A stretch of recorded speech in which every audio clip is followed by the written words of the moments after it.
There it is. Maybe. Okay, there's a video. All right. That took a little while, but I think we made it. Welcome to Talking Heads, everyone. Episode 389, your once-weekly live show for the latest in beer and tech news. I'm Jeff. I'm Rett. Welcome to the show, everyone. Thank you all so much for joining on this Wednesday night or in podcast form over on Spotify or wherever your favorite podcasts are found. If you've never seen the show before, we talk beer, we talk tech, we talk games, pop culture, entertainment, sometimes some Star Trek. All super chats are read on the air so long as they will not permanently demonetize the channel. We do drink alcohol on the show, and if you're drinking along with us, alcoholic or not, let us know in the chat and we'll give some early show shoutouts as we go along. Last but not least, if you'd like to take part in the super secret chat and the even more super secret after party, think about joining the Patreon. Link is down in the video description. As a bonus, you'll get exclusive access to my Discord server, where you can chat with myself, John, Rett, Steve, all the hosts from Talking Heads, and join the awesome community that hangs out over there. Welcome to the show, everyone. Rett, you're back. I'm here. You're back. I live. Yes. We haven't seen you since Taiwan. That's true. We got off the plane, looked at each other, and parted ways immediately. What did I say to you at the Portland airport? I said, Rett, no offense, but I don't want to see you for another month. Yeah.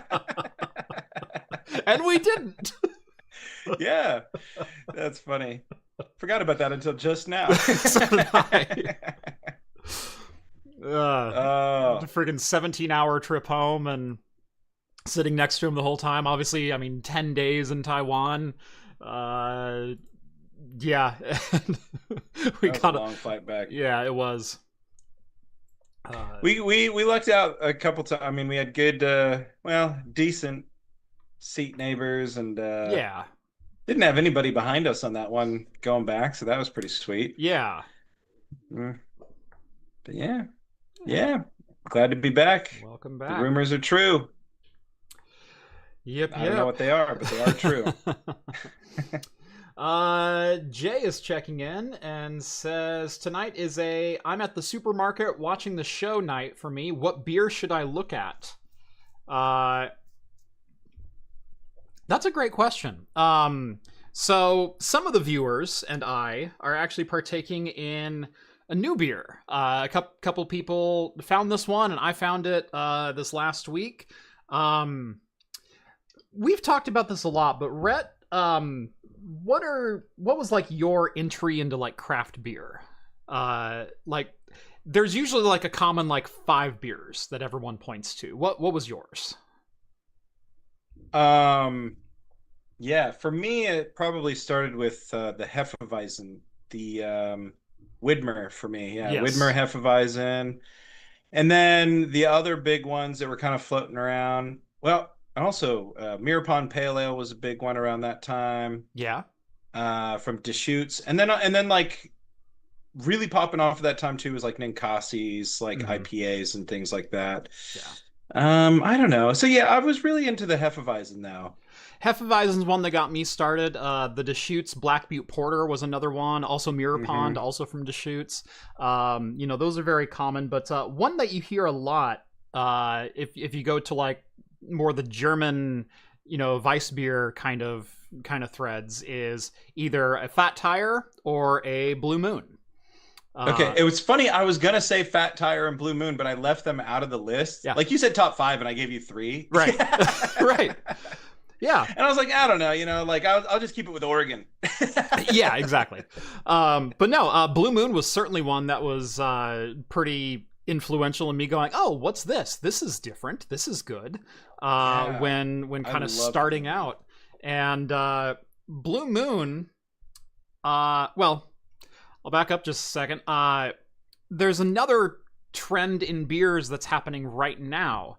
And that is not the pint cans, but the 19.2 ounce tall boys, specifically like the 9%ers, have been very popular as of late. We're starting to see more and more breweries can really big beers, 8, 9, 10% into a tall boy and sell them for $3 at every grocery station or grocery store. And you can always tell when a trend has made it when the big companies start taking notice and start putting out their own. And that is all a roundabout way of saying, hey, Jay, I think you should look for the Blue Moon Extra 8% Tallboy. Fun. That's cool. So there's a couple people in the Discord who also picked these up, and so we were going to open these tonight and give them a shot for the first time. Yeah. Blue Moon was huge. I pretty much, like, from the Hefeweizen train, I got on the Blue Moon train. I really liked all the variations of, like, the different shock tops. Those were fun for a while. Oh, yeah. Just those, like, funner... shock top. Yeah. Yeah, right? I know. Those were kind of like, I really liked getting around from those. And then, I don't know why. I guess that's just what you do as a German boy from small towns. You got to drink those weedy, beers. Yeah, exactly. So yeah, we're going to start with that. What do you got on tap for tonight? Well, I just worked all day out in the heat, and I also had a beer with dinner. I just drank a Silver Falls Brewing Ranger Red. Very good malty beer. Nice. But I'm also like a super lightweight now, so I have, because it's also pool season, Pacifico Mexican lager. Nice. So I'm gonna have a nice ice cold Pacifico. It's my preferred Mexican beer. I prefer it over Corona, even Modelo if I can help it. Yep. Normally I try to drink them out of a bottle, but the can's becoming popular. Yep. They had them at Costco. Oh, that's not a bad deal then. Yeah. Mm-hmm. Yeah. Yeah. I am finishing up a Big K lemon lime. So. Ooh, yum. Yeah. I was just telling Rett, man, my day has been nothing but running around, just running myself ragged, doing 30 different things at once, working on trading in a car, and so went and test drove one this morning. Didn't like the deal, so walked away from it. They ended up calling me back, and we negotiated a different deal over the phone, one that I was a lot more happy with. So I think I'm going to go pick up that car in the morning, and maybe we'll share a little bit more about that next week if that does in fact happen. But there's that. There's been yard work. There's been trying to do stuff for the channel. I was head deep in video editing today and behind the scenes business stuff, and yeah, lots and lots of running around. And then so finally I'm like, all right, it's 5:28. The show starts in 32 minutes. I've had a microwaved hot dog today because that's all the time I had to eat. And I'm like, I need to go make a sandwich or something before the show. So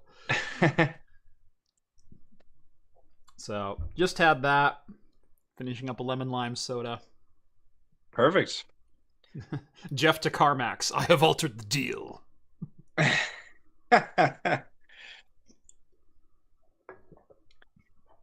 Oh, yeah. Once we came back from Taiwan, I went dry. I wasn't drinking alcohol. And first of all, I lost 15 pounds. Wow. I know. But now I drink a 5% beer with dinner, and I'm like, well, I can only have one more beer tonight if I'm going to make it through the whole show. So yeah. I go in waves. Funny how quickly it goes away. I go in waves of like having a beer every day, and then a couple on Wednesdays too. That there are months at a time where the only beers that I have and any alcohol that I ever have is literally when I'm drinking on camera. And even sometimes then I've gotten like, yeah, I'm going to skip it. And so over the last 6 months, especially, there have been a number of videos where it's like, I'm having a coffee or I'm having a tea or I'm having this apple cider kind of thing. Because I want to promote responsible drinking. And sometimes that means not drinking. Mm-hmm. Yeah. But I think I'm coming up on a lighter season. Like I've hit like a weight loss plateau where I can't get below it, and so something needs to change. And I'm like, all right, I think we're gonna go mostly dry for a couple of months, and we'll see if we can kind of kickstart this mule. Yeah, it's kind of wild. It's wild. I just remember I would like looked in the mirror one day and I was like, "Is this shirt's like bigger?" You know, I was like, Yeah. And sure enough, man. Now that I'm back on the wagon a little bit, we'll see what happens. You know, where's my equilibrium? What really sucks is for about the last 6 to 8 months, I have been basically the same weight, but my shirts are no longer fitting. It's like I'm like gaining mass, but I'm not losing anything. It's like that's rough. I'm not getting heavier, but I'm looking heavier, and that's really upsetting to me. It's just your laundry's getting messed with, you know. Probably. Somebody's like going in there and just like bringing in your shirts when you're not looking. Yeah. Yeah. I will say when I turned 30, that hit me like a ton of bricks. Like I was always the guy who could eat whatever I want, drink whatever I want, any quantity. You wake up in the morning and you lose 3 pounds. Like that was always me. And I was 29 years old, 6'4", and like 185 pounds. And by March, like over the course of like 4 or 5 months, I gained 30 pounds just over the course of turning 30. Yeah. It's like, oh, that doesn't work anymore. Yeah, the year I turned 30 was the year the pandemic started, you know, and so it was like I had also become a dad, so it's like I caught my COVID weight the same time I caught my dad bod, you know, and so yeah, there was no turning back from that. Just kind of had to roll with the punches. Anyway, here's the Blue Moon Extra, 8% tall boy. We'll do this in a hops and brews glass. Available at craftcomputing.store. You know it. It's a good color. Yeah. You know, the problem, I don't know if you've had this, but the problem is, and I don't know if it's an issue with my palate or is it an issue with the recipe, but I bought a case of Blue Moon maybe a summer or 2 summers ago, and I couldn't drink them because they kind of tasted vaguely like soap. Like, it kind of had that, like, you know how some people describe cilantro tasting like soap? I have that. So I know what you're talking about. And see, and I don't, but as soon as I drank it, I'm like, is this what the cilantro people are on about? Like, it tasted like soap. So I couldn't even finish one. Yeah. I've tried a couple times, but... Yeah, I can do a sparse amount of cilantro in things, and I mean very sparse. Right. Like pico de gallo, fine. If there's cilantro in the pico de gallo, there's enough other flavors, there's enough acid from the tomato, it breaks it all down and whatnot, and it's fine. If you take like my chimichanga though, and you just grade cilantro over the top of it, I'm done. I'm out. Yeah. If it's fresh and if it's plentiful, I can't do it. Which sucks because I love Mexican food. Oh man. All right. It's a real catch-22. Way more intense orange nose than I've ever experienced on a Blue Moon before. Like super intense. Like you know when you were a kid and you were working out in the garage with your dad and he was working on the car and then he was all done and he had that orange gritty soap? Yeah. The orange soap. Yeah. This is that intense, like super sharp orange smell. Gotcha. That. Oh, I love that stuff. Yeah. See, everybody had orange soap, but it wasn't because our dads were working on cars in the garage. It was just because like I come from a farming town. And so like everybody always had that like in their mud rooms and stuff. Yeah. You know? Yeah. It's like dad came home from the farm, time to orange up. Yeah. This is like the only stuff to get grease off your hands or any of that stuff. So yep. No, with me it was always my dad was out working on some car or something like that, and he has oil up to his arm up to his elbows and whatnot. And he'd just go to that orange soap, give it a couple squirts, and just scrub off real quick. It was the orange soap, and then whatever those like specialty blue paper towels were. I love. I still have those. Yeah, the Scott's Blues. Necessity. Yeah. Yes, the Scott's Blues. Yeah, that's the good stuff. Which, by the way, I also stock the orange soap in my garage too. Like, oh hell yeah! The legacy lives on. It's a necessity. And I am just realizing, did I forget to bring that box down? I had some beer mail to open. And I think I might have left that box upstairs. It's all right. I got these guys. They're in safe hands. Oh, what? Are you texting somebody? Bring that box down? You're not going to let me talk about Morrowind? You had it queued up and ready to go.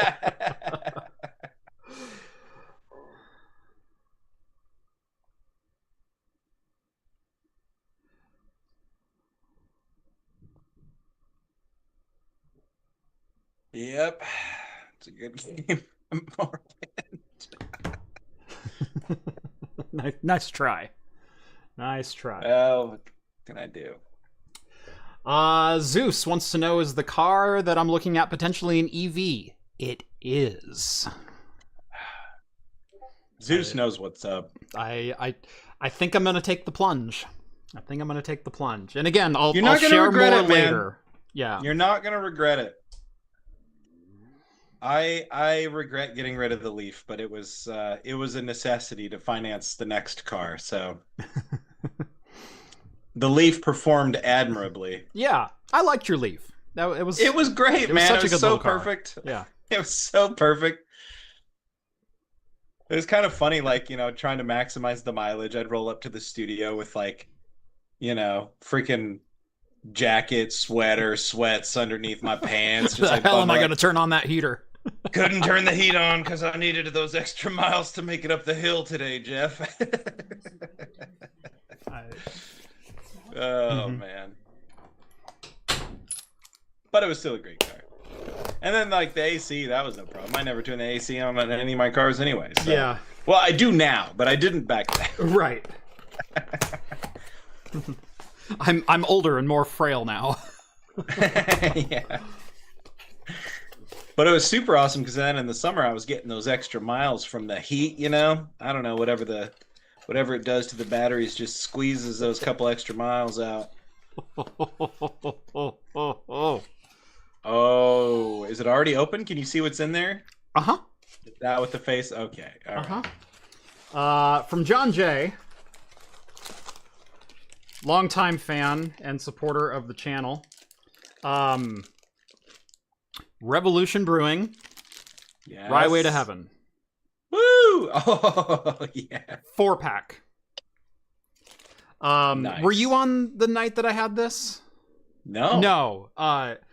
You need to go back and watch the Talking Heads, maybe from about a month ago, maybe like 3 weeks ago. I had Revolution Brewing, Rye Way to Heaven. It's about halfway through the episode. Hands down, no contest, not even close. Best beer I've ever had. Nice. Flat out. Yes. No contest, not even a conversation. Best beer I have ever had. My very first 4 or 5 out of 5.0 on Untapped. Wow. My first ever perfect rated beer.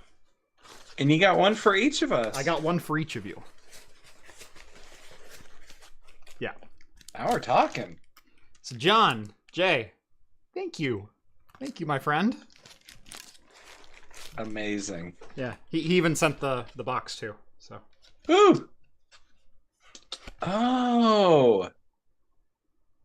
Amazing. Yeah. I think I've seen those. We'll get some Revolution Brewings occasionally over here. Usually have to go to specialty shop, bottle shop. To I was gonna say, I feel like I see Revolution Brewing stuff a lot at grocery outlet, which maybe sounds sacrilegious, but sometimes you find stuff like that at those types of stores. Yeah. Tell you what, while I'm getting some of the show notes set up, do you see any beer shoutouts that we can give? Yeah, let me rewind it a little bit here. Of course, I'm having you scroll on your laptop to bounce the camera. That was That's fine. Horrible planning on my part. Well, here I'll raise my hand above it and then I'll float. So we got Novella Hub drinking Other Half Brewing Forever Northeast Double IPA, 8.5%. It's a 4.3 on Untapped. We got Jason drinking a Freem South Pacific IPA. We got Rev cracking into an Urban Mutation Farmhouse Ale, re-fermented with hop-infused honey. It's 5.3% from Jester King and Other Half Brewing. Oh, it must be a... Urban Mutation, so that's probably like a collaboration, right? That's a cool name. Okay. Fort George Kvitica Stout. Good job, Tech every day. John J. drinking 13th Anniversary by Treehouse Brewing. It's an IPA, an Imperial Double New England Hazy, which has a rating of 4.3 out of 5. Somebody pegged me for a Dos Equis Sky, which, you know, why not? Coffee and Cynicism. Drinking Hoppin' Frog, Boris the Crusher. It's a 5-year barrel-aged Russian Imperial Stout, 10.4%. That sounds really good. Vince is drinking Roasted Tea. Nice. I'm not quite sure what roasted tea is, but it sounds delicious. So, not to interrupt, I just got the text that confirmed our deal, and the dealership said see you in the morning. Boom. So I'm getting the car. Nice. Yeah. EV. Yes. Let's see. Do I have a picture of it? I think I have a picture of it. One sec. I'll bring it up.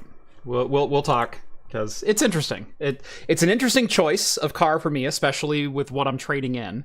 I don't think so. Makes perfect sense. Yeah. I'll do one more shout out while you look that up. Yeah, go for it. BC Cayman, Having a Dragon's Milk. Classic. It's 11%. I got a couple of those bad boys out in the fridge myself. So there you go. There we go. All right. Found it. There we go. Cool. All right. For the big reveal, I am indeed going to go ahead and buy an EV. I am trading in my 2012 Ram 1500 quad cab, 6.5-foot bed, 4-wheel drive, 5.7 Hemi, for the Chevy Sonic of EVs, and that is the Chevy Bolt. Yo, is that the color you're getting? That's the car I'm getting. Oh, sick. Yeah. Bright. I love that. It is even brighter in person. Oh, I love that so much. It is shockingly bright. I was going through my list of like cars that I've owned in every color, and I've had a couple of red cars, and I've had like a really pretty dark blue car, but all the rest of my cars have been black, silver, white. That's it. I've had no variation. And you're professional. Yeah. And it might seem a little weird trading in a full-size 4-wheel drive truck to get a Bolt, but I just need a roundabout, and I haul myself and some servers around sometimes, and it makes the perfect sense. You got the van if you got to fold the seats down. You got the van, yeah. You know, and it's like, if you're just putzing around in the truck, you're burning so much gas, and no matter how you look at it, gas is expensive. Yeah. You plug this in, and it can charge right off an outlet at home, and then you putz around. Mm-hmm. Yeah.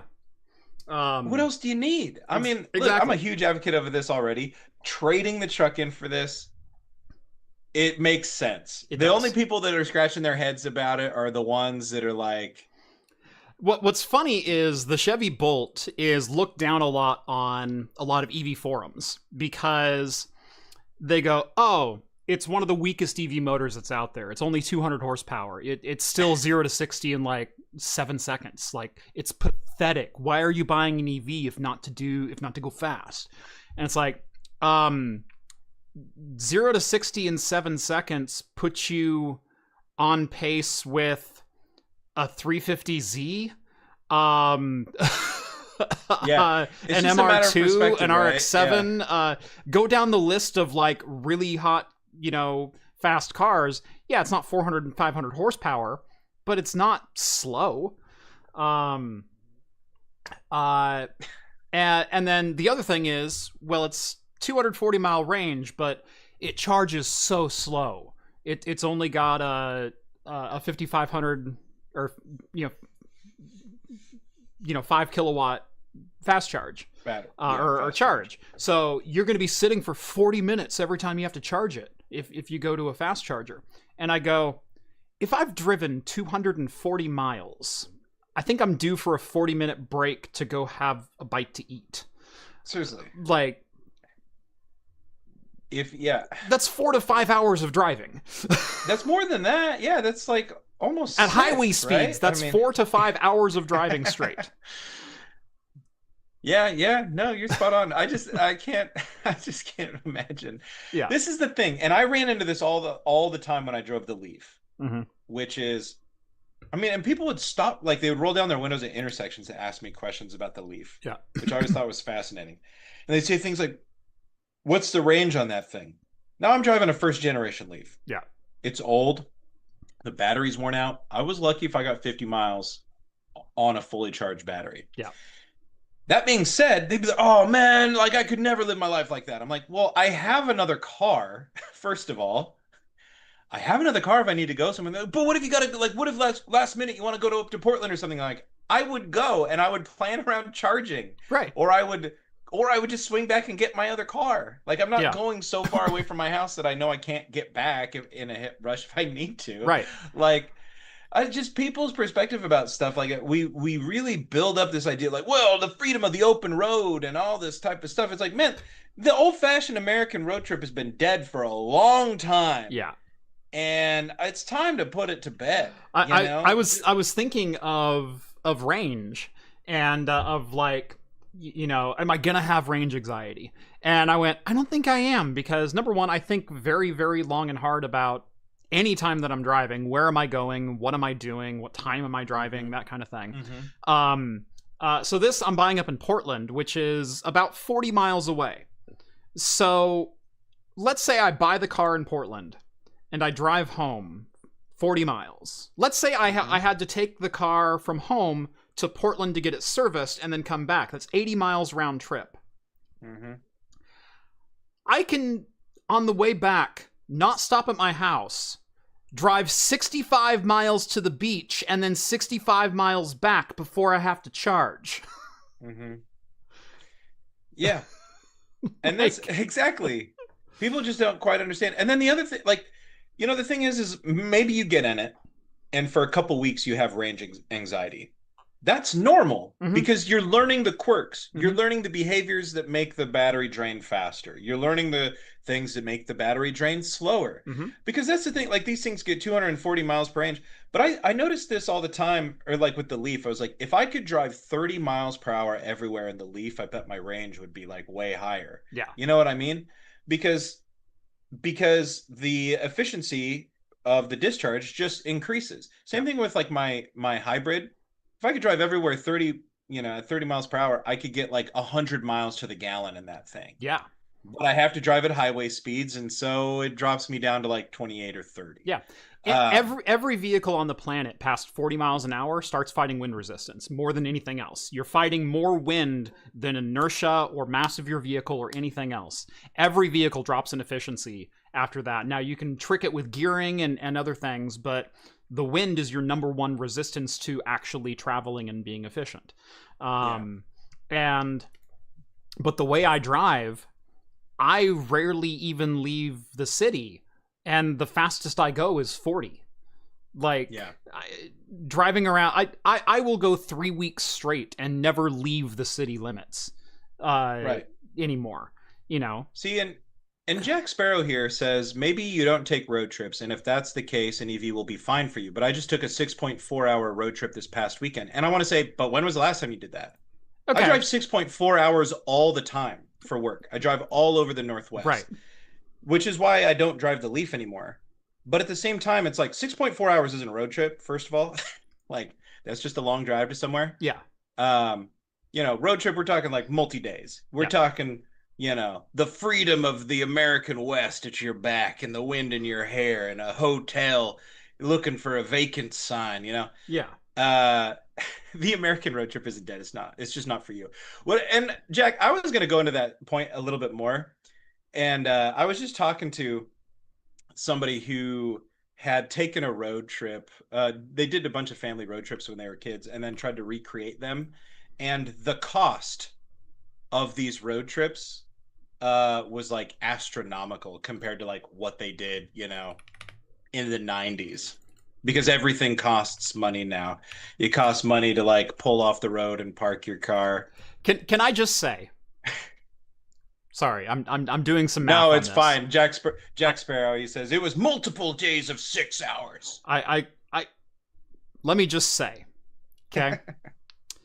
He has a van. He can drive it there if he has to. He's not packing the family into the Bolt. If you have a car that is new enough that calculates your MPG, there's usually also a function in there that tells you your average speed. Okay? Right. Follow me. Most people's average speed, let's say you drive 30 miles one way to work. Like, I used to do this all the time. I drove 30 miles one way to work. I was 4 miles from the highway.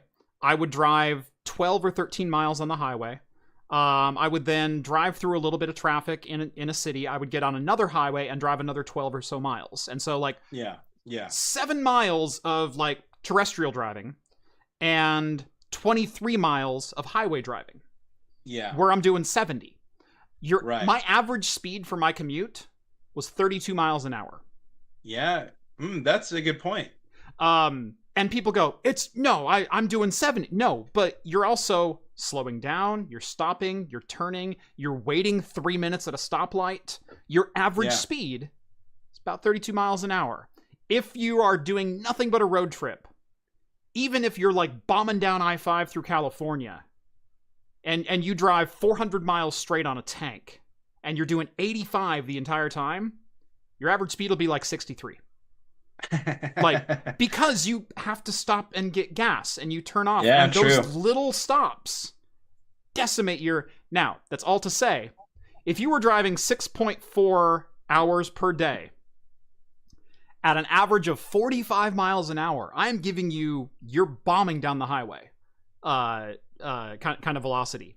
You drove 288 miles a day. Congratulations, you drove 40 more miles than the range of this vehicle.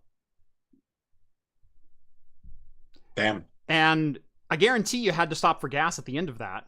And so your gas stops are going to change a little bit depending on, but you're going to stop for gas and you're going to stop for more than 15 minutes. You're going to have to eat sometime in that 6 hours or on either side of it.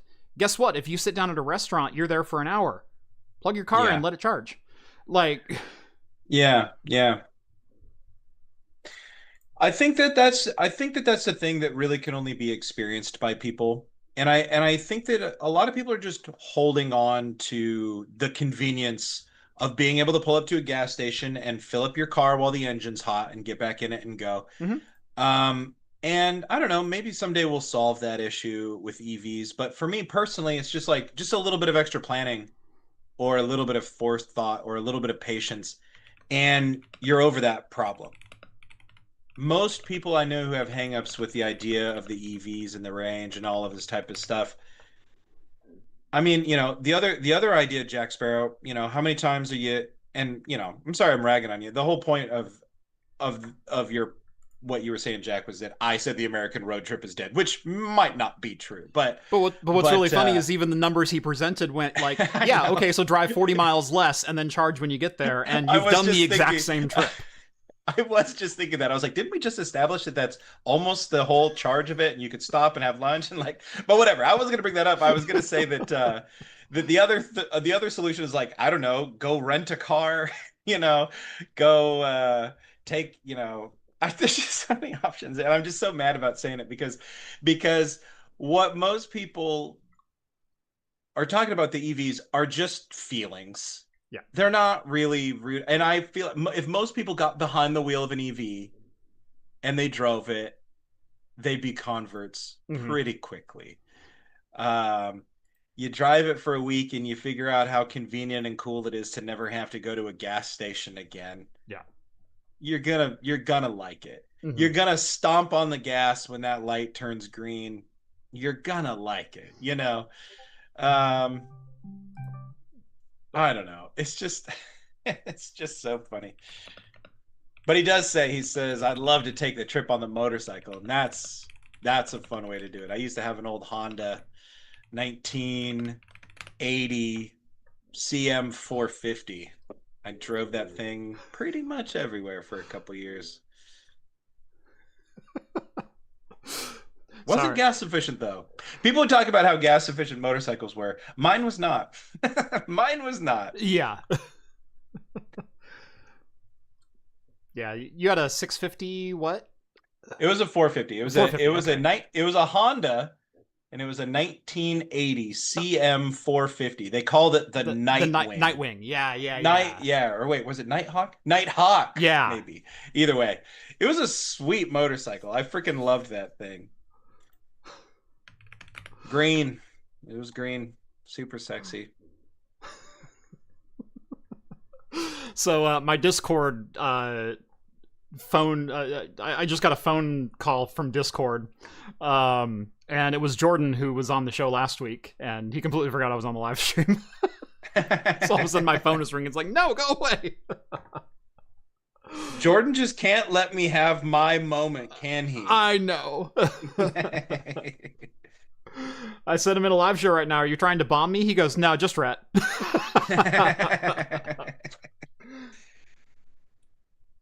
So, no, I'm excited. I'm excited to try that EV lifestyle. I've been wanting to do it for quite a while, and I think the time's kind of right. This is a used car. It's a 2019, and I know the bolts, again, they're not all that popular in EV circles from the EV, enthusiasts. Some of the early bolts had some battery issues, and there was a massive recall on it. Guess what? The 2019 was part of that recall, and I made sure to check that this one was indeed replaced, and not only was it replaced, it has an 8-year, 100,000-mile warranty on the battery, as well as it's being certified pre-owned, and so it has... it comes with a 12-month, 12,000-mile warranty, and I think I'm going to get the 36,000-mile warranty for 3-year. Oh yeah. But man, am I looking forward to not having to deal with 30 different fluids in my car and all the other, like, I know there's still maintenance, but there's so much less maintenance. I 6 months ago had to replace all of the ignition coils and spark plugs in the Ram, in the 5.7 Hemi, which is 2 per cylinder. So me and my neighbor spent the better part of a day and a half taking the top of the motor cover off, because you can't get to all the spark plugs because half the accessory drive is over the top of it and covered by the firewall because the engine is so freaking deep. So, cylinder 7 and 8, those were not fun. And man, I can't wait to not do that again. Yeah, someday. Still got to fill that blinker fluid tank, though. Yes, yeah. I feel like mine gets full when it rains. But 2 aging vehicles in my fleet. This time last year, I had 3 vehicles that were just mine, because I'm an idiot. I had a 2004 Nissan 350Z Roadster, 3.5 liter, 6-speed. Freaking loved that car, but I never drove it anymore because I wasn't commuting to work, and I've got 3 kids now, and so I never got to go out and drive it, and so it was just sitting in my driveway turning to dust. And it's like, this sucks. I put in like 3,000 miles on the thing in 3 years. Like, and the roof was starting to collapse on it. It needed a new soft top. I bought the new soft top, but didn't have time to put the soft top on. One of the tires had gone flat. A couple years earlier, one of the struts had completely blown up on me, so I had to replace all 4 corners of the suspension and everything. And it's like, and that was my nicer of the 3 vehicles. And then I've also got the Ram, and I've also got a Mazda CX-9, which has gone through its own fair bit of surgery in the last 12 months. And it's like, man, I just want a car I don't have to think about for a while. Yep. You'll appreciate it. Yep. UPS and whole home solar when? My house isn't in a great position for solar, unfortunately. The roof of my house is facing the wrong direction. 50% of the peak is facing the wrong direction because it's a house that's built in an L. And it would kind of work for like 4 months of the year, but the majority of the year is not great positioning for the main peak of my house.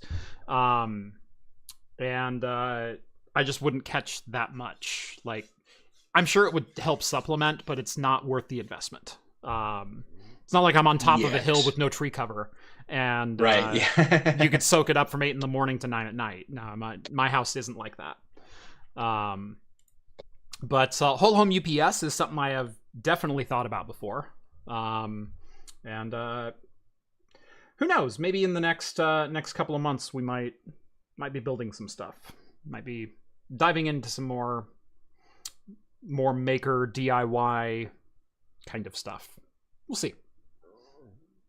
A lot up in the air right now. Like I said, there's some business things behind the scenes that are also a lot of fun that I cannot talk about yet. But I can, if I knew what they were. Mm-hmm. Almost gotcha. You don't even know what this one is. I know, I don't. Yeah, so. Classic Rett flex. Good times, good times. Green sends over $2. Yeah, oh yeah. That was the green sends over $2. Cool. Well done. I think I just read the comment. I didn't attribute it. So green, did. $2. I did? Okay, cool. I'm tired. It's been a long day. It's the problem with a Wednesday show, you know? Yeah. It's like, oh, it's the middle of the week. Yeah. You either just hit your stride and now you're tired, or like you're still kind of building up and you're kind of tired because you haven't got there yet, you know? It's like... Mm-hmm.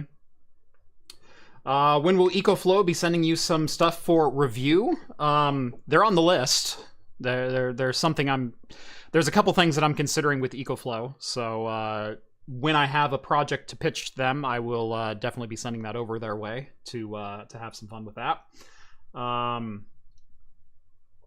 Something to make sure you will have an additional tax for it being an EV here in Kentucky. With Oregon, no. There is no ongoing tax. You do pay more to register. You pay more to register. Yeah, because we're not paying gas tax. They front load the registration with EVs here in Oregon, but that's it. And that could be a little bit of a shock if you're not prepared for it. But it's, whatever. Yeah, it's, again, you're not paying the gas tax. Yeah, registration, I think, for a normal vehicle is 2 years. I think for $188 is the current. I think it's $350 for an EV. It's like double. But it's not obscene. No, and honestly, I think it's pretty fair. So yeah, absolutely. Not spending that much on gas, so exactly. Terrapup sends over $5. Thanks for inform on the U.2. Love the recent videos. Thank you. Yeah, no, getting to work with some. I've had some opportunities over the last 6-7 years to show off newer hardware on the channel, and honestly, getting the chance to work with Supermicro on a couple projects has been a lot of fun. So glad you guys enjoyed that. And I've got a couple more videos coming up on that Supermicro microcloud. We're going to be doing some U.2 and Ceph cluster kind of stuff here. I'm starting to work on that early this next week. So stay tuned. That's going to be fun. How's OpenVyro? OpenVyro is great. We sent out for one more PCB revision, just to shore up a couple of things that were like, would be nice to make sure is taken care of. Not necessarily was necessary, but I'd rather delay 2 weeks and cross every T and dot every I than realize we made a mistake and send to production. And so we're taking a couple of weeks to do that. The parts to put those ones together arrived to my developer today. And so I believe he's going to be putting those together over the next couple of days. I'll probably post some pictures of what will hopefully be our final PCB assembly design as soon as he's got those together. But after this, they go over for regulatory and compliance testing. So we're going through CE self-certification and checking for EMC and impromptu radios and all the fun stuff that you don't want to happen in an electronic device. So yeah, we're gonna blow a couple of them up for science. And then hopefully, if everything passes, which we've done some early tests already, and the early tests have all come back fantastic, but we have to go through the full suite of tests to make sure that we are actually going to pass compliance. But we have probably a 90% certainty we are there. We've done all the proper legwork and everything else on that. So yeah, we'll be posting a couple updates here over the next couple of weeks, and then hopefully making a really large order. Sweet.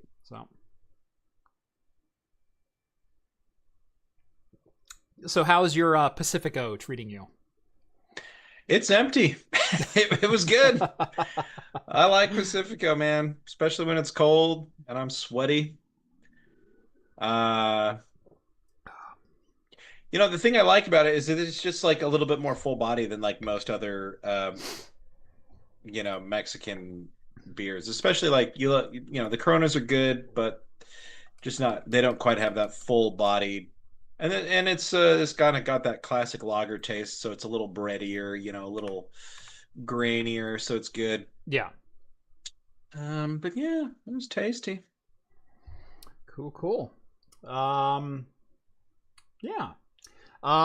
This Blue Moon, the Blue Moon Extra. It's all right. Yeah. The orange is a little bit more intense, and I kind of wished I would have gone upstairs and grabbed myself an orange slice, because that's how you're supposed to serve Blue Moon.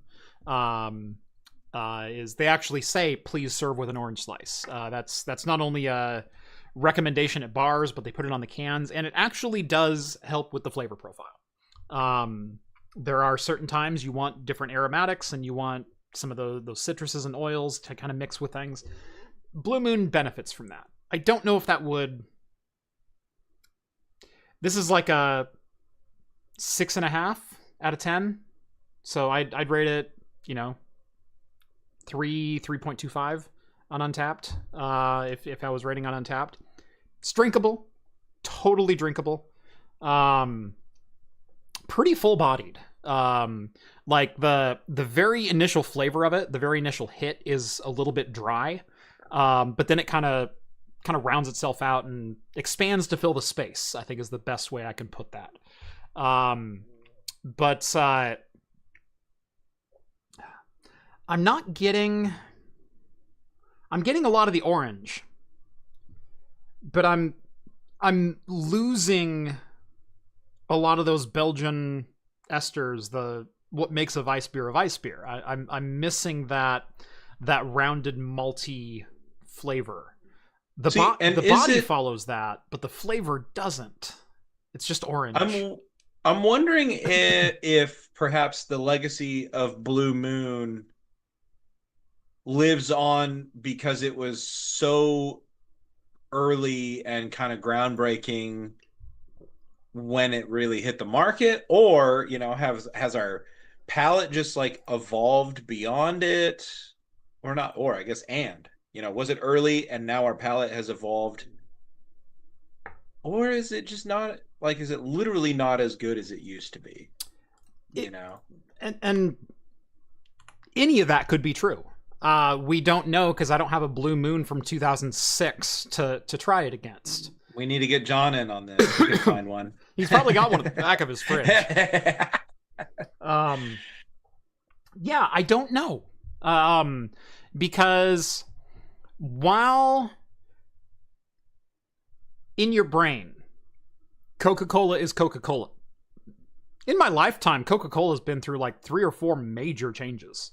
From the sweetener that they use to, I mean, drink makers are always tweaking recipes. Food development in general is always tweaking recipes based on a number of factors. Current tastes of their audience. Hey, our audience is wanting a little bit more of this. Let's bump the sweetness up just a touch. And see if we start selling better. Let's add some bitterant, or let's do this, or they're constantly playing with the dials and faders in relation to flavor. They're also constantly playing with sourcing ingredients. How do you, I mean, Coke famously, their distribution method is to make the syrup in the States with all the same ingredients sourced from the same facilities and everything else, but then ship that syrup out to every other country on the planet and use local sweeteners to finish it. And so depending on the country that you're in, Coke will taste wildly different because the sugar used is wildly different. And that's why everybody prefers Mexican Cokes. Right. Which is funny because Canadian Coke is the same thing. It's also cane sugar. Yeah. But but not only is that like one example, but if you're a pastry maker and this one ingredient that you use, this one raw material that you use, your supplier is having a hard time getting, you're going to have to change suppliers. Well, that supplier is going to make that ingredient differently. They're going to change, and thereby changing the formula. And so what we think is always consistent, Coca-Cola and licorice and Skittles and globally available candies, those are always changing. And so who's to say if the Blue Moon in 2025 is the same as Blue Moon in 2006? And who's to say they didn't tweak it along the way to make improvements based on customer feedback? Who's to say that the supply chain is the same and that they're sourcing the exact same ingredients as they were in 2006? I'm sure it's very similar, but it's going to be different. I don't like this. Uh-huh. I think we should... I just made a lot of people really uncomfortable. We should charge these people criminally for messing with our beloved foods. See, it's funny because I was just going to be like, oh, I could think of one example with a local craft beer. But, I mean, it would make sense that you're not going to be able to keep something 100%. I mean, I don't know. I don't like it, Jeff. Look how much... well, let's go to a local craft beer. There was a brewery in the Willamette Valley that had 2 locations. They had one that they're no longer open, but they had one location in Salem and they had another location in Wilsonville. And they would, and they were both breweries. They would make beer in one of those facilities and ship that beer to the other facility. Because the water was different enough that this recipe tasted better at this facility and this recipe tasted better over here. Just the water Interesting. You're 40 miles from each other. You're sourcing from the exact same... The truck is dropping off ingredients at one location and then driving to the next and dropping off the rest of the ingredients. You're using the exact same ingredients. Sourced at the same time from the same vendor on the same truck that drove it in. And your end product would be different because of the water content.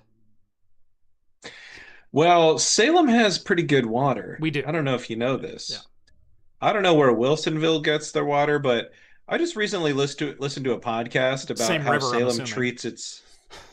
As Wilson... Wait, did you say Wilsonville or McMinnville? Wilsonville. Wow. Well, I don't know where Wilsonville... Salem gets their water from the Sandy Am River. That's true. So it's up there by Detroit. Mm-hmm. And so... Anyway, I just listened to a really cool podcast about Salem's drinking water system. Highly recommend it. Yeah, it was fascinating. They just filter it with sand. But interestingly, remember when they had the algae blooms a couple years ago? Yeah. And they were like, boil notice, like, young kids and elderly people should not drink this without boiling it.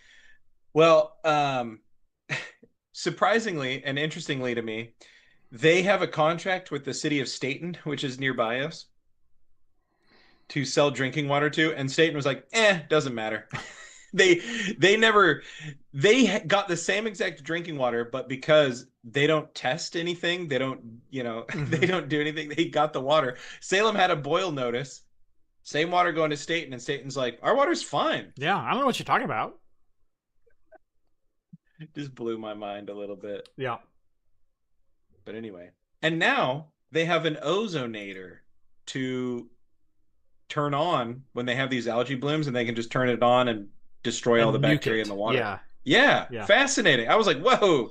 And it's too expensive to run constantly, but when they get the algae blooms, they flip the switch and water's fine. Yep. No interruption to service. Yep. Crazy. We drinking that pure crystal mountain water up there. That's right. Just the good stuff. Screw the Rockies. Cold as the Cascades. Yeah. And if ain't alliterative, I don't want it. So, yeah, no, who's to say the Blue Moon is better or worse than it was in 2006, or that your tastes have evolved since 2006, or that they use different ingredients or different process or different recipe. Yeah. All of it's probably true. Fair enough. That's the rational take. That's why you come to me, Rett. The rationale. I don't like it, but I don't have to. All right. Well, it's an hour into the show. What do you say we finally get to some news? Do they still do that on this? We still do that occasionally. I thought you guys were done with that. I had no problem going off the rails on this show because it was a very slow news week. I saw that we had 3 links. Yeah. I kind of want to talk about, again, a rational take, a little subverting expectations, a little bit of my twist of the enthusiasts aren't necessarily who a market is ever shooting for. And I highlighted a couple examples. I didn't share those links, but I put them in there in the notes so you could see the context. I figured you would know where I was going with this. So the Nintendo Switch, the Switch 2.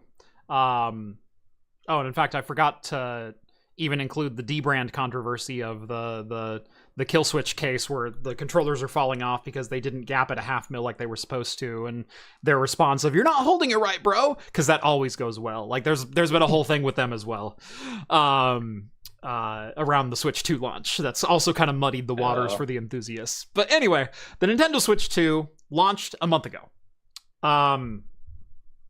and to say from like a news outlet, a media position, to say it has been a rocky launch would be a little bit of an understatement.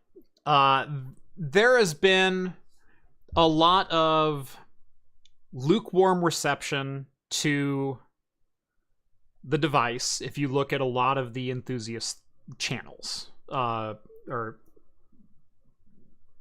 talking heads, outlets, enthusiast outlets. There you go. Thank you. Everything from this piece on The Gamer. Why doesn't the Switch 2 feel special? And Mike Drucker over there goes over. And by the way, this was written a month ago. This is on June 4th.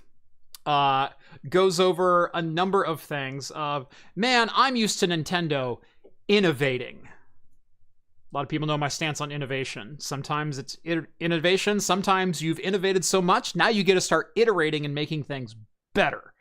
And that's not necessarily a negative, but the Switch 2 doesn't feel new and exciting. It's just a Switch, but better in every way. How do you do the Switch again? You can't, like, the Switch, I don't know, man. Like, anyway, yeah. So I'm used to Nintendo being innovative and edgy and class, or, you know, forward thinking, and this is just an iteration of what they already did phenomenally well, which is such a lukewarm take, to be honest. The Switch 2 can't compete with the Switch.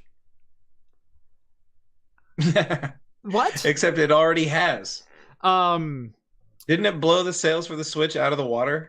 We'll get to that.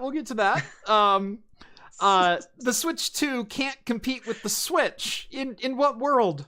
It's not competing with the Switch. Of course not. It's replacing the Switch.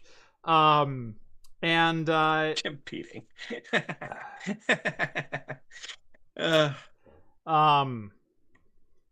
The Switch 2 feels like a Switch Pro. Yes. Okay. I know. That's nice. But in that thread, he goes to talk about how there's no like massive launch titles, and you know, when the Switch came out, we got Breath of the Wild, and it was this new, exciting, innovative gameplay, full of realism mechanics of like, if you can think it and you can see it, and you can probably do that, and thinking of new ways to play the game, and the exploration and the depth of the beauty in that game was like unsurpassing. And now it's like, well, now you can play Breath of the Wild in 1080p and 60 frames a second, and now we've got Tears of the Kingdom, which is even bigger and broader and bolder, but that was also available on the Switch. Well, we got some launch titles. We got Super Mario World, which everyone hates because there's no more three-lap circuit races anymore. Everything's this open world where you're racing from track to track. You do one lap of a track. You drive straight for 5 minutes to the next track. You do one lap of that track, and then you drive straight for another 5 minutes.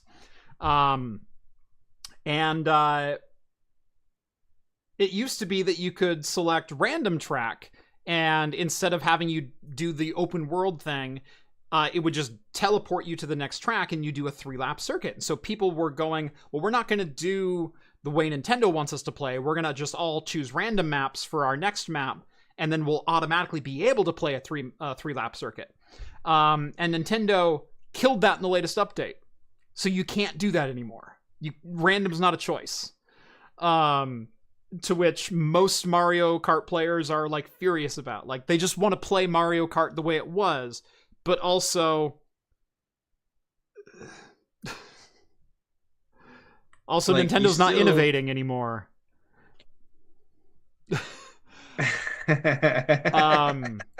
And then the hardware issue started coming out. The Switch 2's display is one of the worst displays that we've seen in over a decade. It's a 60 hertz panel, or 120 hertz panel, with a response time slower than most 60 hertz panels. Oh, wow. And so while it's got a very fast refresh rate, it's the gray to gray mean times that are just abysmal. It's very blurry. It's not responsive. There's a fair amount of latency to it. And just overall, people are not thrilled.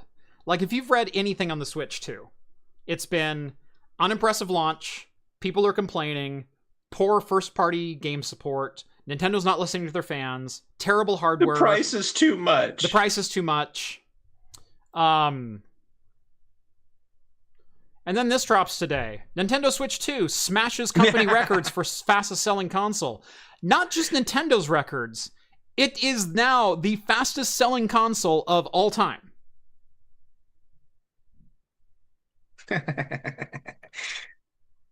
So Perfect. Either there's 5 million really unhappy people out there,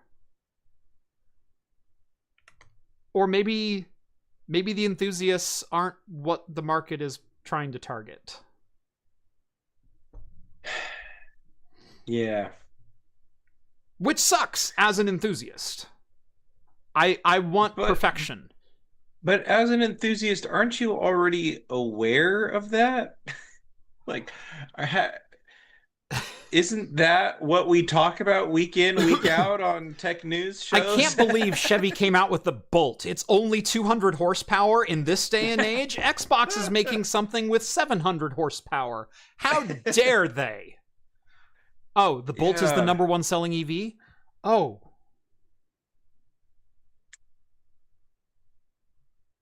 Maybe it's not for you. Or just but maybe it's for everyone else instead. Maybe your spreadsheet failed, man. Maybe you were tracking the wrong metrics. Mm-hmm. Yeah. This is just food for Jason thought. says tech news is the need to bash it for clicks. Which I do feel like, I really do feel like the algorithm in general ensured that negativity was like the replacement for like intelligent and like nuanced critique. Yeah. You know? You really notice it like during, well, whatever. Like, but yeah, it's just like so many people are like, well, negative means. Well, I wasn't going where you probably thought I was, but I bet I was. But you really see people just like, oh well, if I have something bad to say about it, I've done my due diligence. I really looked into this thing. And it's like, I don't know, man. There's more to a product release than just the bad things. Yeah. But if you've watched the news cycle, if you've watched all the coverage on the Nintendo Switch, you've seen nothing but lukewarm at best to pretty jarring and negative commentary. And I'm not going to say the negative commentary is unwarranted. I demand out of a $450 device that it have a better screen. I expect a Nintendo console to have a fairly high quality, especially when the majority of their consoles, especially Nintendo hasn't come out with a non-screen-based device since the Wii.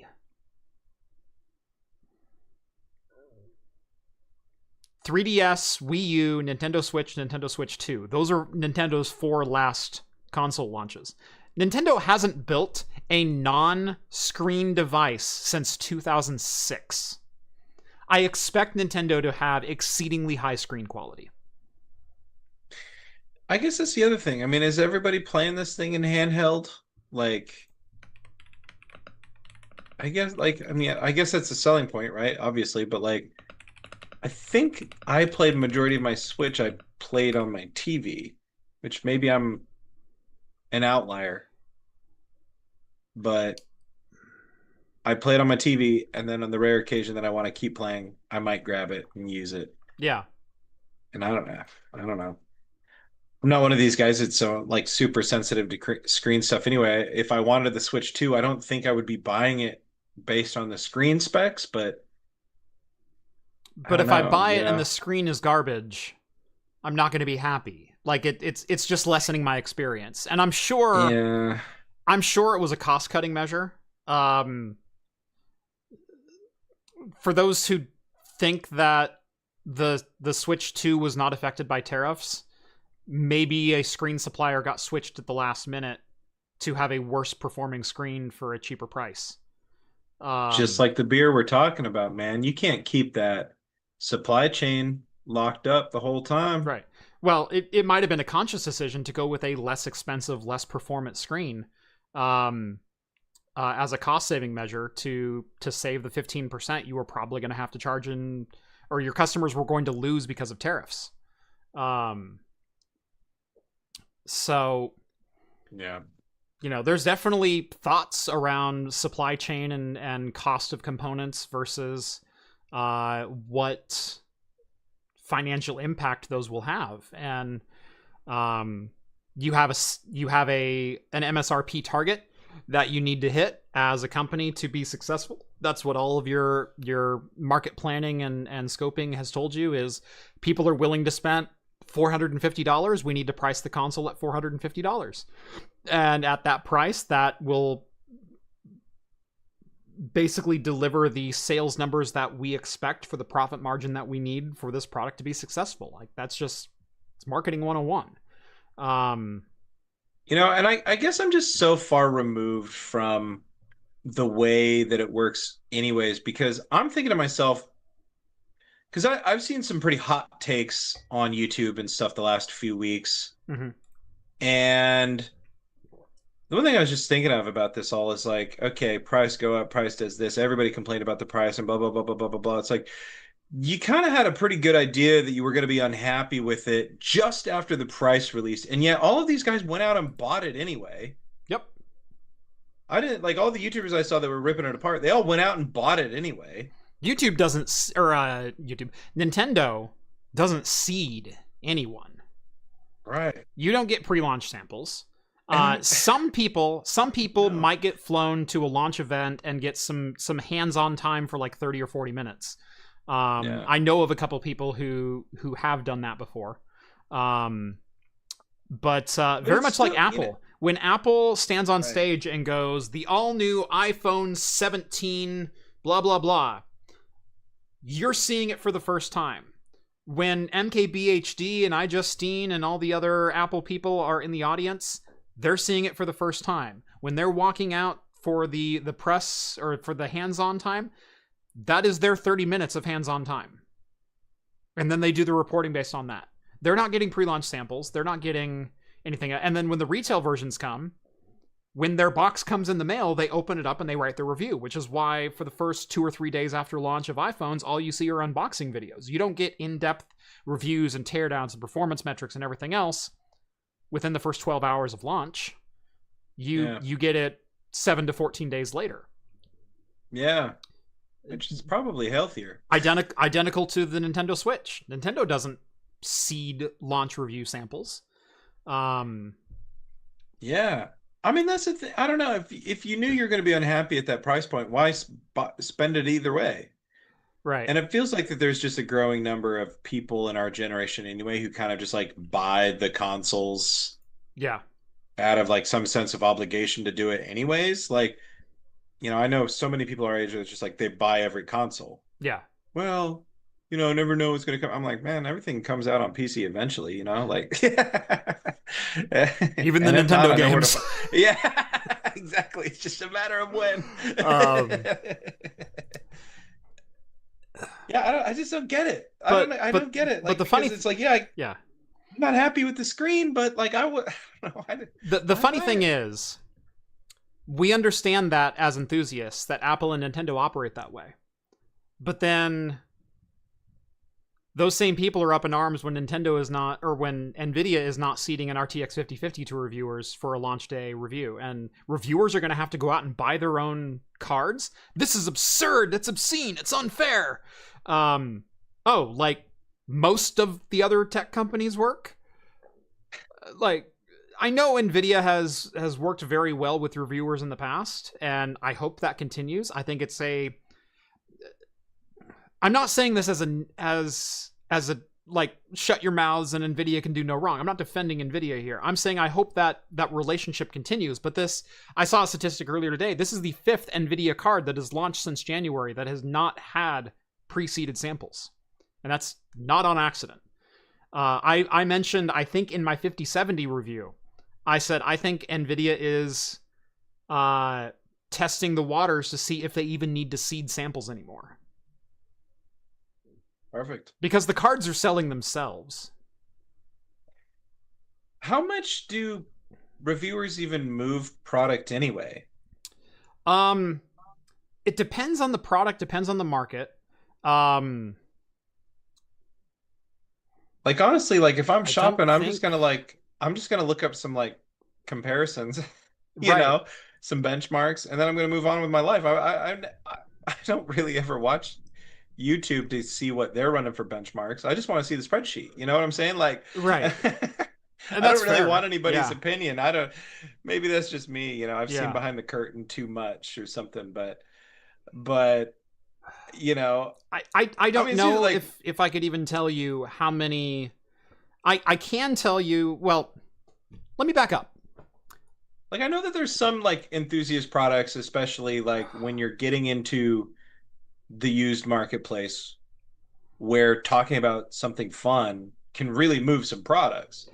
I was gonna say, I don't know if reviewers in the tech tube space, PC gaming, PC builders, I don't know if we move product for CPU or GPU anymore. There's a winner. AMD wins. Go buy a Ryzen chip. Go buy a Ryzen chip. Any Ryzen chip from the last 3 years, you have a competent gaming CPU. Yeah. Some are better than others, but all of them are good. For gaming, or for graphics, go buy an Nvidia card from the last 2 generations, a 4000 or a 5000 series. Are there complaints to be made about all of them? Sure, from an enthusiast standpoint. I wish we had more memory bandwidth. I wish this wasn't... I wish this card didn't have a PCI bus that got in its own way and we got that extra 7% of performance that Nvidia is just holding from us because of this chintzy little design flaw. Cool. But you know what? Every single one will play games at 1080p, 60 frames per second, and then the higher you go, the higher you can go. Depending on what your expectations are, there's not a bad card in that fleet. There's bad prices, sure, but that's also subjective. Go buy a card. Go buy a card, go play games. Yeah. When AMD comes out with cards, I think we do move some AMD graphics cards. Because AMD is such a smaller player, I think people are, when they hear subverted expectations, oh wow, the 9070 XT is neck and neck and in some cases beating a 5070 Ti. Oh cool, maybe I'll look at an AMD card instead. I think we do that. I think we move some AMD graphics cards. I don't think we move Nvidia graphics cards. I think gamers go buy Nvidia and that's just mind share and is what it is right now. I do think we move components. We definitely move cases. We definitely move coolers. There are dozens upon dozens of products that are bought based on a recommendation or an inclusion in a video from not CPU and not GPU. Yeah, I can see that. Yeah, it's interesting to think because, and I guess that's where my brain was. So yeah, thank you for that question. It's an interesting way of viewing it, right? Because in a way, I don't know, and I guess I was kind of wondering that when it comes down to the consoles, for example. Mm-hmm. Okay, Nintendo's not seating anybody. Are these reviews moving the needle one way or the other? Because they're still selling like hotcakes. Would they have sold twice as many units if these reviews weren't coming out by now? I don't know. It's just, I guess if I wanted a Switch, there's not much that would have stopped me from buying one. Right. The average Nintendo gamer, the average console gamer, doesn't care about frame rate idiosyncrasies or dropped performance or screen response time or all the things that we enthusiasts love to dive into. And I'm not saying we shouldn't call those things out. I'm not saying we shouldn't strive to provide information for the sake of improvement. I'm not saying Nintendo should have put a better screen in the Switch too. They absolutely should have. What I am saying is that the average gamer who wants a Nintendo Switch because he wants to play Super Mario Odyssey and Breath of the Wild and Tears of the Kingdom and Mario Kart World and Donkey Kong Return and all the other games goes, hey, cool, those games are on the Switch. I'm gonna go buy one. And then he goes and plays games. Perfect. The average PC gamer does the same thing. The average PC gamer goes, what hardware do I need to play a game? We'll look at the minimum requirements for whatever game they want to play. They will go buy a PC with at least those minimum requirements. And then they go and play game. Easy. Components don't sell in this space. Pre-built PCs sell in this space. More people buy pre-built PCs than build PCs themselves. 100%. And so, while the job of a reviewer in the PC building space is important, it is valuable work. And we absolutely should hold manufacturers accountable, and we absolutely should strive for them to do better. At the end of the day, most people are going to go, I want to play games. I'm going to go buy that. And then they do. And then they play the games. And 99% of the time, they're probably happy unless the game sucks. Yeah. Just trying to be real.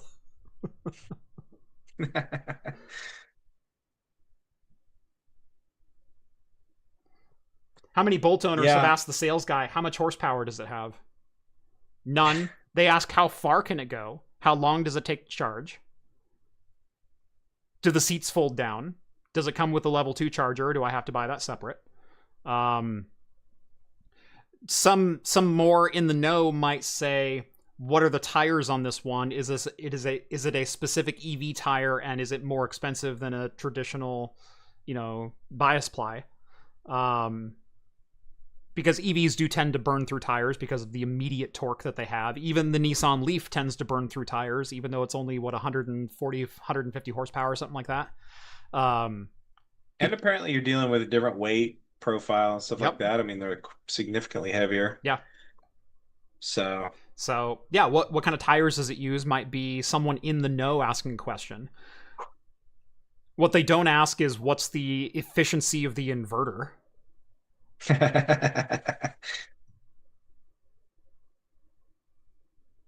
Yeah.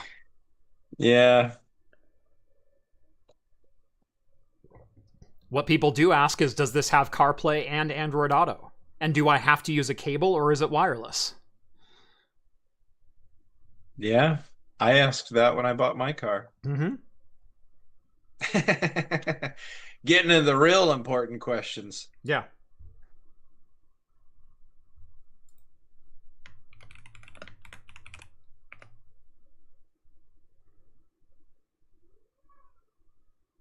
And by Bolt, I'm assuming you meant Chevy Volt, the thing people should buy.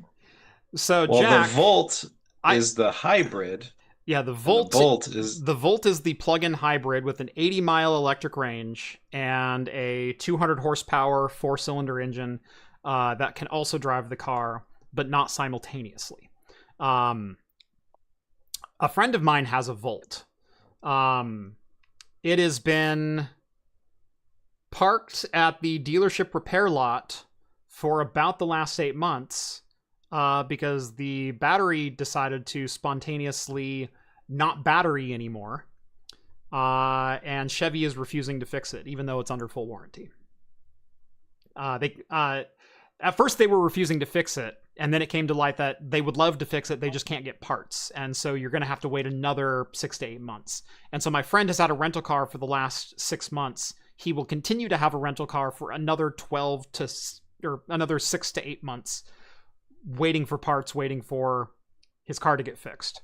And then it's probably going to have a bunch of seals replaced from sitting for over a year, because it's still an internal combustion engine. his gaskets aren't getting wetted properly. They're going to start that thing up for the first time in 14 months and it's going to blow a head gasket. Like, yeah. Yeah. Now that's one experience with a Volt. That's the one person that I know who has a Chevy Volt, but the Chevy Volt has not been a great experience for them.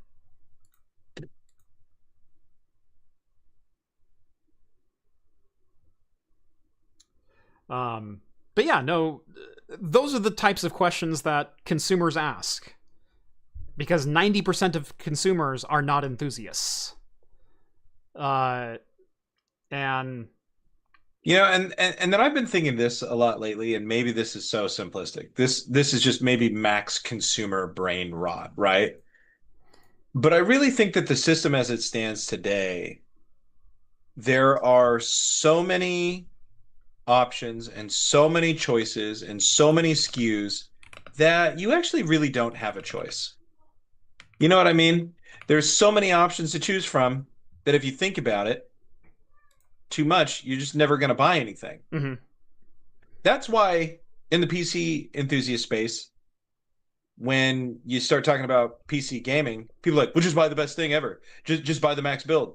Just buy the top parts that are available right now. Why wouldn't you do that? Because there are so many choices that narrowing it down and parsing it down and actually trying to muddle through that isn't really a choice for them. Not only that, they want to build a PC, but not only that, but it's such stupid advice. When someone says, I need a car, you don't say, go buy a McLaren.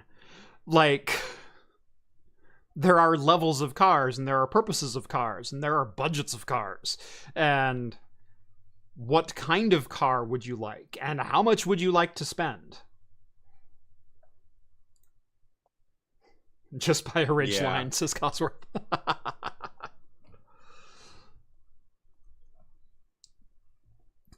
The car I would really like is, I would love one of the new Slate trucks. I think the Slate truck's a fantastic idea, and I can't wait to see if they make it across the finish line and start shipping products next year. I thought about just waiting for one and trying to buy one, but at the same time, I'm also like, I kind of want to spend $12,000 right now. I don't really want to spend even 20 or 25 or 30,000 right now.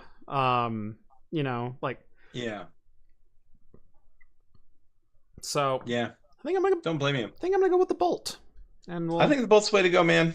I've heard multiple people say that they're super happy with it, so yeah, I think you will be too. I think it suits your needs.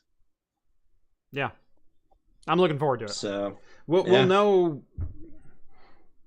I'm going to be there probably between like 8 and 8:30 in the morning because I want to get it done, get home, because I got other things I need to do. You don't want to sign paperwork all day? Come on. No. One of the really funny things is I'm getting rid of the truck, but sometimes I need to like go get a server rack. And even with the seats folded flat in the van, we have a 2022 Toyota Sienna. And they actually took away the stow and go seats and the removable seats. You can't remove the seats without like unbolting them and like it's a whole hassle. That's a pain. And so I'm actually thinking about putting a hitch onto the Bolt and getting like a 4x8 trailer, just so I can, the 5 times a year I need to do truck things, I can just tow a trailer behind the Bolt and go get some lumber, go pick up a server rack, go grab this, go do that, you know. Cool. Now I don't need a 5.7 Hemi that gets 12 miles to the gallon. Yeah.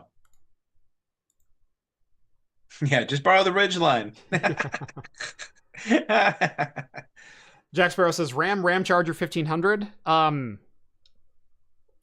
I hate the idea. I know a lot of people love the Volt. I know a lot of people are hyped on the Ram Charger. I hate the idea of doubling your locomotion infrastructure to solve a problem that no one asked. What I mean by that is, let's add batteries and electric motors and an electric drivetrain, electric axles, a controller for those motors, a charger for those batteries, an inverter for the charger, all of your other things to make the electric car go. And now, let's add back in the one thing we were trying to replace by doing electric, which is going to be a gas generator or a diesel generator, which is also going to need its own fuel system, its own power delivery system, its own engine management computer, its own... And the list goes on and on. You've doubled your component list and 6x'd your complexity, because the whole idea of electric is there's 6 moving parts versus an internal combustion engine has, oh, by the way, there's cooling systems for your battery, your electric motors, and now your ICE. Those are all independent systems because they can't mix. I hate that idea. I would rather ensure that the new Ram electric has a 450 mile range, which is more than 95% of even tradesmen drive in a day. And even if they do, you're stopping after 500 miles to pee. And maybe you should take a break and get a burger and relax after 10 hours of driving before driving another 450 miles. No, bro. Just saying. No, bro. This is the American dream. All right. I'm going to snort meth in a truck stop, fuel up, and keep going. Right. Open a 6-pack of 4-hour energies and just...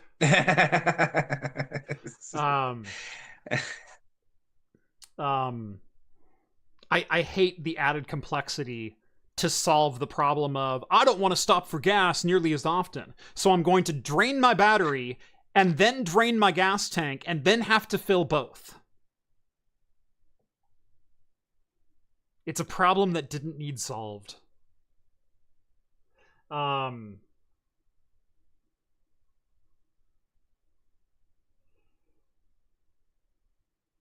Yeah.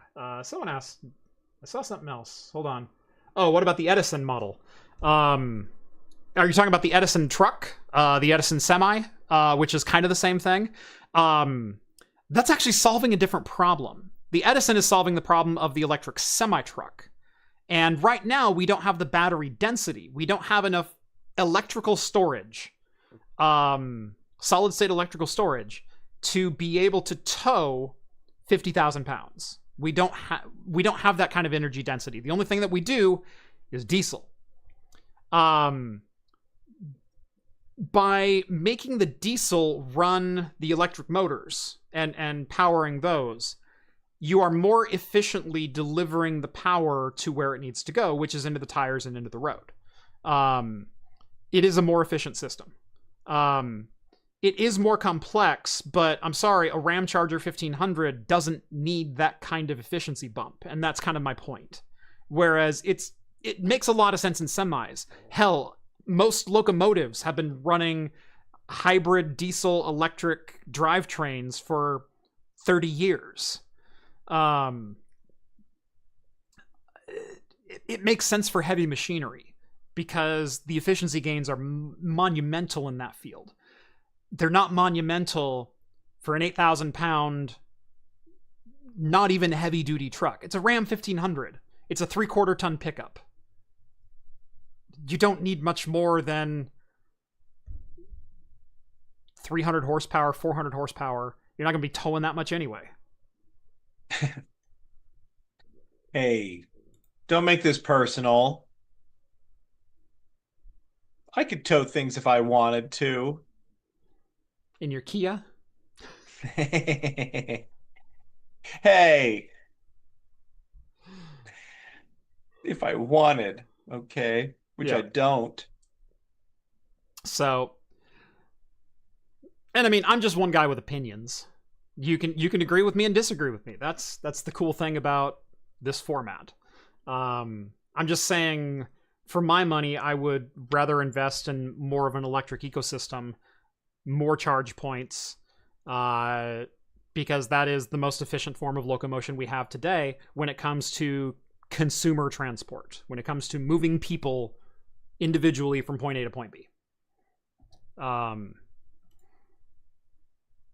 not even that huge on public transport, because that doesn't work for everyone. And the bus in my area only comes by once an hour, and it takes an hour to get literally 11 minutes down my road. So it's not great here. I used to live in an area that had fantastic public transport, and I could get anywhere in the city in about 45 minutes to an hour. Sometimes just as fast as driving. And they ran to make it worse, Jeff. Minutes. They're trying to make it worse in Oregon. Yep. Out there cutting our funding. Yep. But 700 horsepower is fun. I don't disagree with you. But I'm also not going to spend $80,000 to make my tires spin a little bit faster. Like, what are you going to spend your $80,000 on then, Jeff? That's the real question. Expanding my business, retirement investments. Oh, trust me, if I've got more money than sense, absolutely, I would love. This ain't American talk, Jeff. Right. That's not what you're supposed to do with $80,000. Yeah.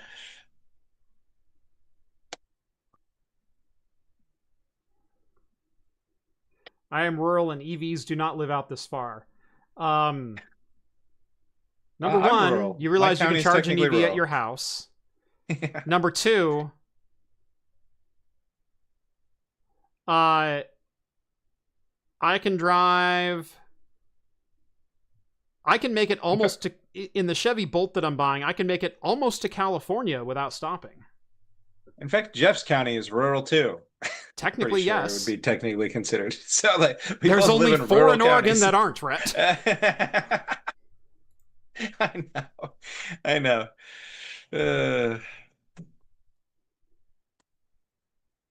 But still, I'm like, what do you mean they don't live out this far? That's the best time to have an EV. Yeah. My grandma, for years, lived, I don't know, 90 miles away from a city, and she drove a golf cart everywhere. Mm-hmm. Yep. And you know what? You're 90 miles from a city? Cool. You can round trip that and still have 60 miles of range left.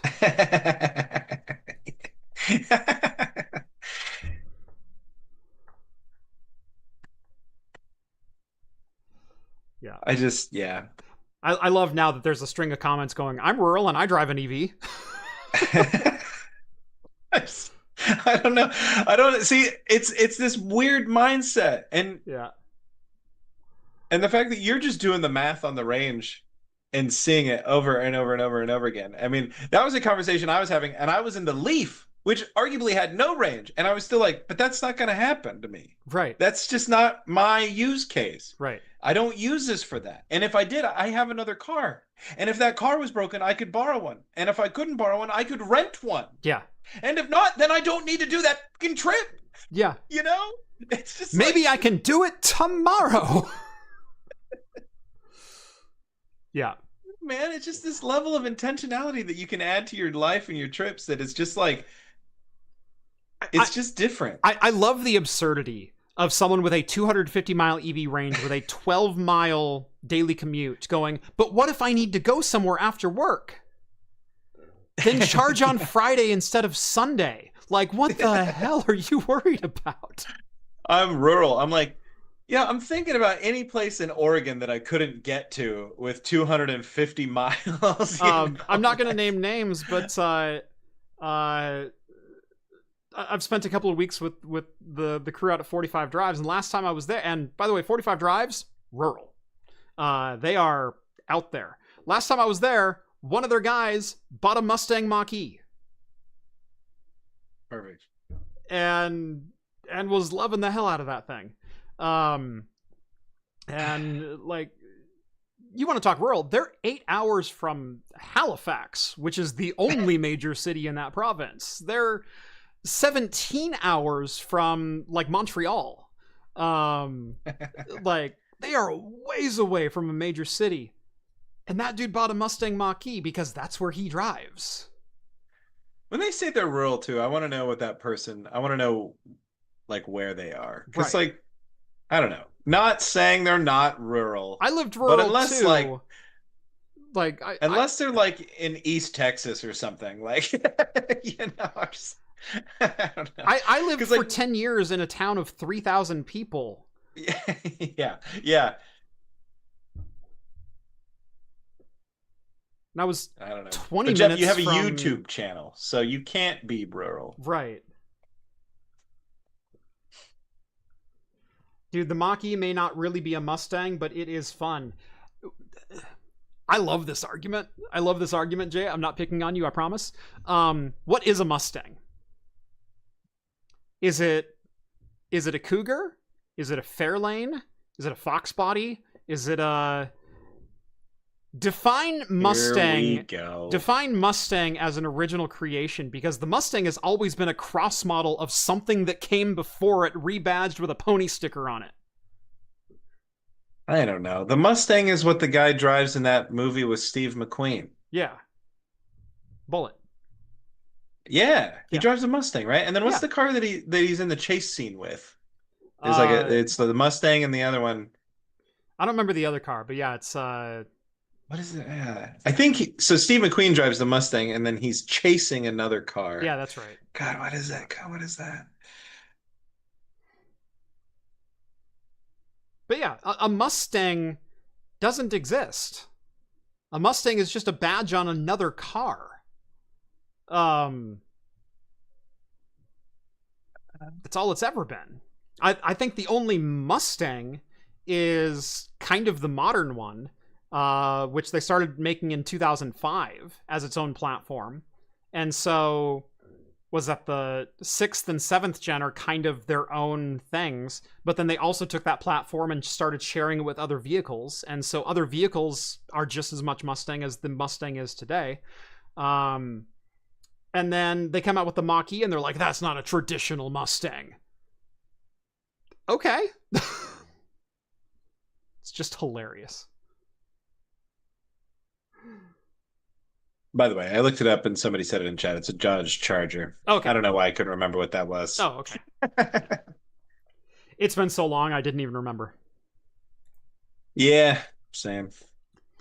I just remember one of my car buddies was like, this is how you know it's a movie, because the Charger is too heavy to negotiate all the turns in this movie like the Mustang does, which the Mustang probably could have done all that stunt driving, but the Charger couldn't have, apparently. So name me an American car from 1950 to 1995 that is fast in any direction but a straight line. Name me one.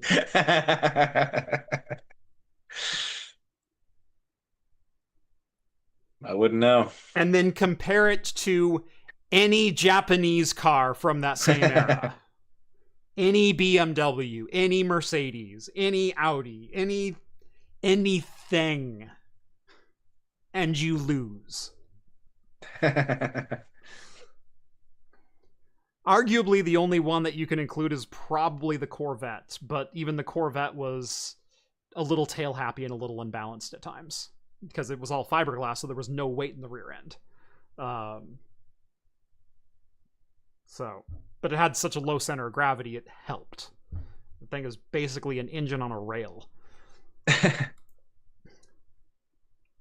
Maybe a Cobra? Yeah, maybe an AC. Like I said, maybe a Corvette, like depending on the year. But yeah. Charger couldn't have made that turn. No, it would have done it sideways, but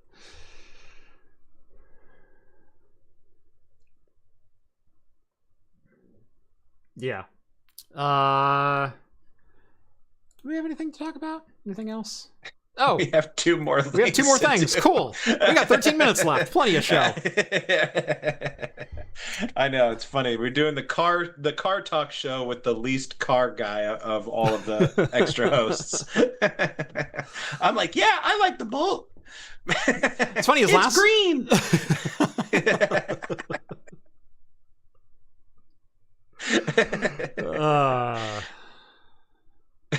What were you gonna say though? I'm an enthusiast.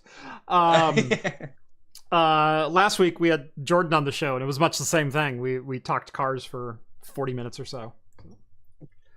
3-hour show. Now, tonight I do need to call it right on time tonight.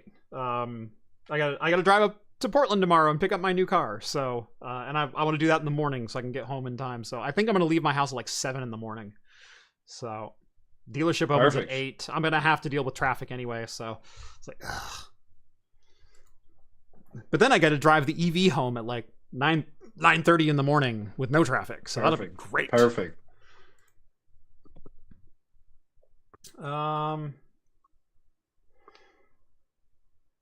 The GT40 beat the Ferrari. Okay, GT40. I think that's fair.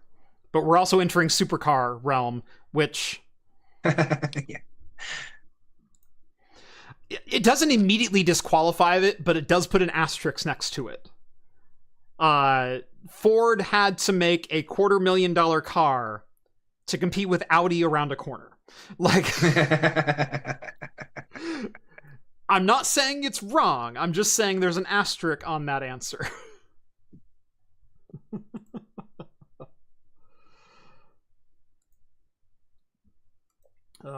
Anyway, speaking of subverting expectations and no one's going to listen, and maybe the reviewers might move some product.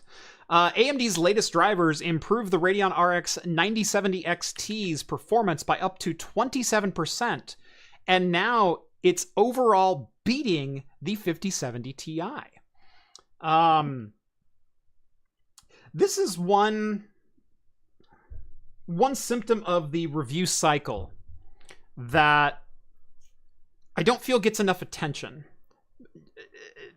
And trust me, we as reviewers and people in the media, benchmarking is the most time-consuming thing that we do. And when we do it for launch, we do it comprehensively and we do it very well. But then the last thing that I want to do is 3 months later, go back and do it again. And then 3 months later, go back and do it again. But to truly understand this space, you have to understand that a review of a piece of hardware is a snippet in time with the software and drivers and experiences that exist within that moment of time. A launch day review is not the final determining factor of that card. See the GTX 1650, see the 2070 Super, see the 3060 12 gig, which is suddenly everyone's favorite card today, but no one wanted 5 years ago when it launched. See the RX 580, the darling budget card of 4 years when it was lambasted as being power hungry and too hot and not as fast as a 1060. But then after driver updates, it's as fast as a 1070. And we only find those things out when we test them again. So here, just a couple of months later, I think this was Hardware Unboxed, went back and did this. And retested the RX 9070 XT against the 5070 Ti. And found that the 5070 or the 9070 XT was beating most performances by the 5070 Ti in almost all games. Average of about 10 to 12%, but as high as 27% in Spider-Man Remastered, 23% in Counter-Strike 2. The games that matter. Yeah. Now, the Geomean, which is kind of a hard... The Geomean is definitely a thing that you can use. But I also don't feel like it's the right measurement tool. And what I mean by that is, let's say I'm playing Cyberpunk at 1440 path traced, and I'm getting 75 frames per second on one card. And then I'm also benchmarking Counter-Strike 2 on the same card. And that game gets 475 frames per second. And it beats card B. So card B in Cyberpunk gets 72 frames per second for about a 5% differential. Card B in Counter-Strike gets 430 frames per second. So 45 FPS difference. But what happens now if we average the 75 and the 475? Counter-Strike is far skewing the results towards it. I almost feel like you need to take each game and normalize each game to a percent difference and then geomean just your percentages. Because then you will find out how much faster or lower. Because I look at this. I look at this chart. Cool. It's 4 FPS faster at a delivery of less than 8 milliseconds. 120 FPS is 8.2 milliseconds. 8.2 milliseconds per frame. And we're getting 4 more on one card. It's a percentage that doesn't... It's a... Yeah.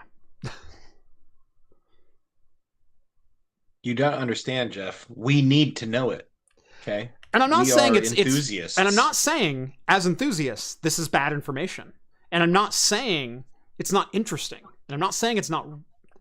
I am saying maybe this splitting of hairs isn't necessarily relevant. Because is this telling you everything about your experience?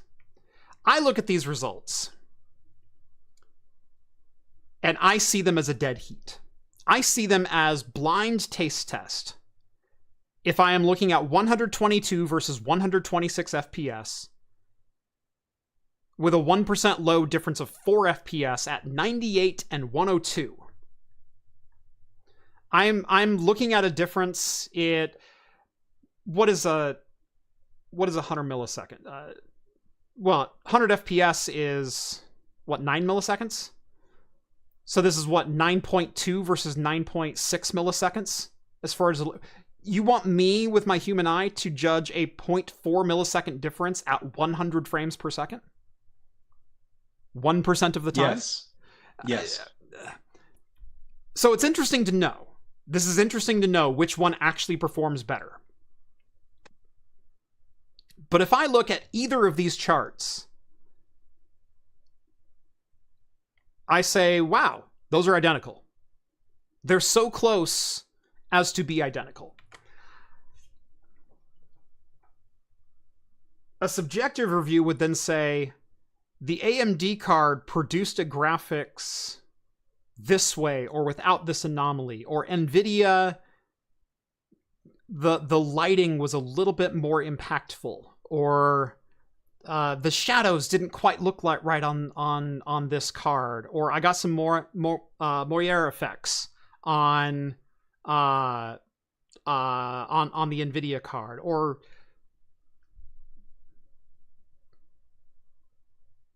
things that matter to the end consumer. Wrapping this back around to our discussion from an hour ago. What does the average gamer who wants to play Cyberpunk want to know? Well, is it 72 or 75 frames per second? They don't care about that. What they care about is, does it look good and does it play well? And those are both very subjective. Give the subjective points too. The subjective points need some weight too. And again, I'm not saying Hardware Unboxed did a bad job here. Fantastic to them for, number one, going back and testing, retesting. This is a hell of a lot of work. And credit to Hardware Unboxed, and then also credit to AMD for making some pretty substantial improvements from their launch day driver. But then declaring one a victor over the other, I didn't see it before and I don't see it now. I see two equal cards as far as performance goes. Because this could easily be shifted on what titles you're testing. Yeah.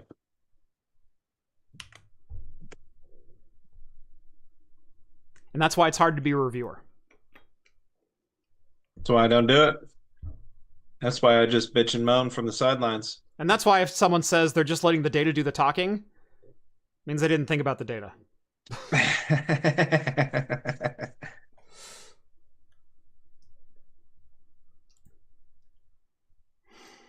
That was a low blow.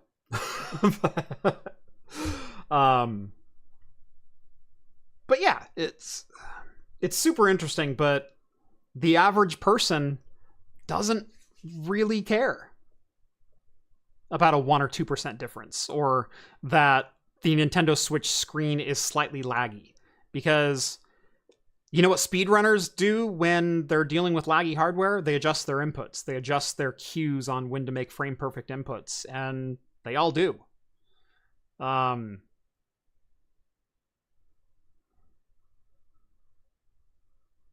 matters more is the experience, and are you having fun? And more frames doesn't necessarily mean more fun. It can mean a more immersive experience, which can lead to more fun. But Minecraft at 900 FPS just doesn't do anything more for me than Minecraft at 60. I'm playing too much Caves of Cud for to be embroiled in conversations about frames per second. And I've been on actually kind of a retro Nintendo kick lately. I've been playing back through some Zelda games. I'm about half to maybe 3/4 of a way of a playthrough on Tears of the Kingdom, doing a nice slow roll exploration. Let's dig through every cave. Let's turn on every light. Let's make sure we get every root and every shrine and find all the armors and everything. Like I'm doing just a full exploratory build, and it's been a lot of fun.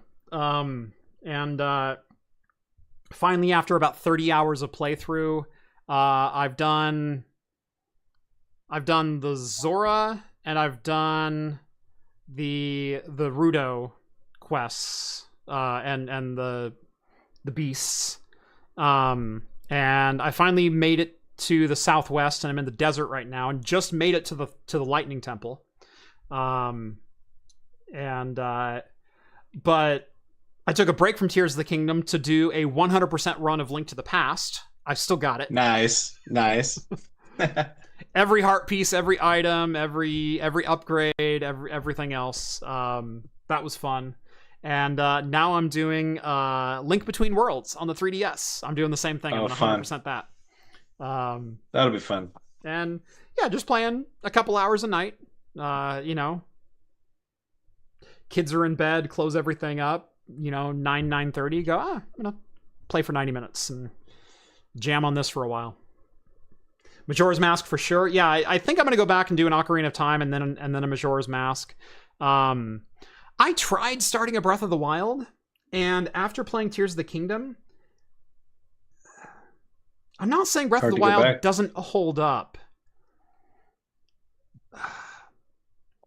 Tears of the Kingdom feels so much bigger with the same mechanics. I think Breath of the Wild is still a wonderful game, but I wasn't finding quite the same level of enjoyment as I did the first couple go-arounds. So maybe I'll give that one another year and then come back and we'll redo Breath of the Wild again. But someday. Yep. Got to redo Wind Waker too. And Twilight. Yeah, Wind Waker is one that I never beat, but because it kind of fell into that zone of like before I had a GameCube and kind of like priced out. Yeah. So I never beat it. I bought it as an adult because I was like, well, I need to go back and beat Wind Waker. And then I just never did. Yeah.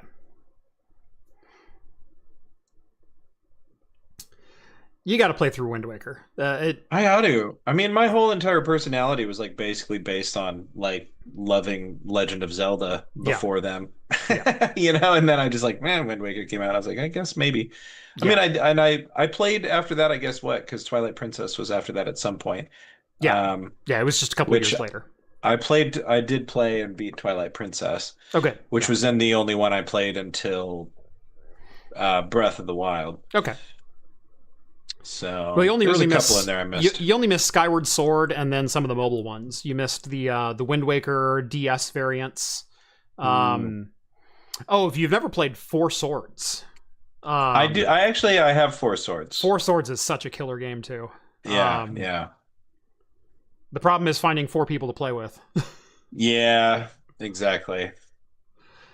And the problem with the first go around was finding 4 friends with 3 Game Boy Advances to sit around a GameCube with all of the proper adapters. Apparently, there is a plugin for Dolphin and Visual Boy Advance, which is a Game Boy Advance emulator, where you can play Four Swords in the Dolphin emulator. Oh, cool. So each person can have their own miniature screen using VBA. And then Dolphin can play the Four Swords game and have the main big screen. Nice. That'd be fun.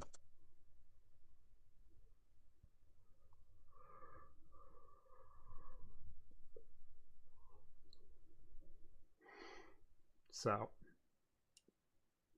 anyway, Yeah, I think the only other thing that I had on here was Apple will reportedly launch 7 new headsets between now and 2028, which seems high. why would they do that? I don't know. Is there other headset that popular? No, in fact, they scaled back production, and most Vision Pros are sitting on shelves collecting dust at this point. No, I've seen people driving their Teslas in autopilot mode with their Apple headsets on. That was going to be the future. Yeah, but they died. So this isn't like the whole, like, we rode in the back of our pickup trucks as a kid and we're fine. It's no. There's nobody left to speak for these people. They're gone. There's no selection bias here or survival bias here. Yeah. We just have a handful of douchey Twitter posts to go off of that mysteriously silenced. None of us wore seatbelts, and we all drank from a hose, and we all turned out just fine. And then you go, didn't your brother die 30 years ago? Yeah, falling out of a pickup truck when you hit a bump. Right. Because he saw a hose and had to get a drink. You know those boomers, they just love them hoses. Yeah. Pa, pull over, there's a hose. There's a reason we're all full of microplastics, and it's because they kept drinking out of the damn hose.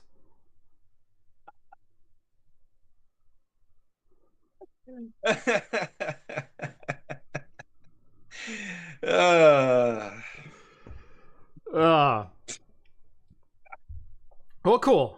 This was fun. This was fun. Jay says you can ride in the back of a pickup truck legally in Texas. I think it's the only state that permits it, which checks out. No, in Oregon you actually can still ride in the back of a pickup truck so long as all of the rest of the seats and seat belts are filled. So if you have a standard cab truck with a bench seat and 3 seat belts, as long as those 3 seat belts are in use by passengers, you can put people in the bed of your truck. That is, you can't do it if there's an empty seat, but you can do it legally. Yeah. And then even then, it's like, what do the police want to enforce? You know what I mean? Right. I've ridden in the back of a truck quite a few times and waved at policemen, and there was no one in the front. Yeah. So I guess that's just rural living for you there, Jeff, you know? Try that with an EV.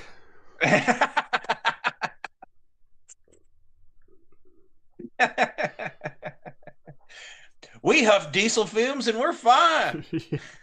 We have leaded gasoline. There's no issues here. Oh, gosh. All right. Well, this has been episode 389, I think. Yes?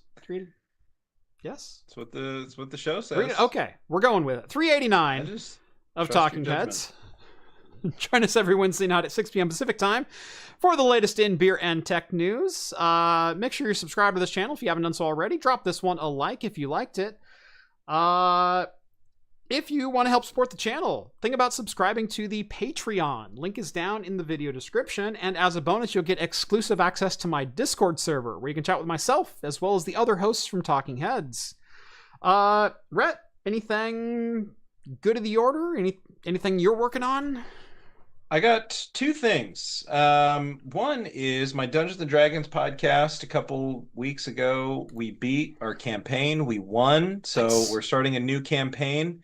We're moving away from Dungeons and Dragons. We're gonna play the new one from the Critical Role guys. We're playing Daggerheart. So if you want to see how that goes, check it out. We're called In at the End. You can go to theinattheend.com or dndpodcast.org. And my band just released a small little EP that has the sounds of real-life Oregon birds.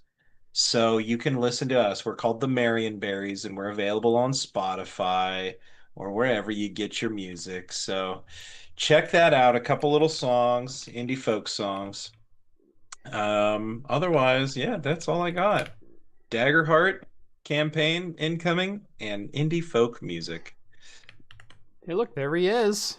Woohoo! Hey, that's me. That's you. You did it. I'm so cute.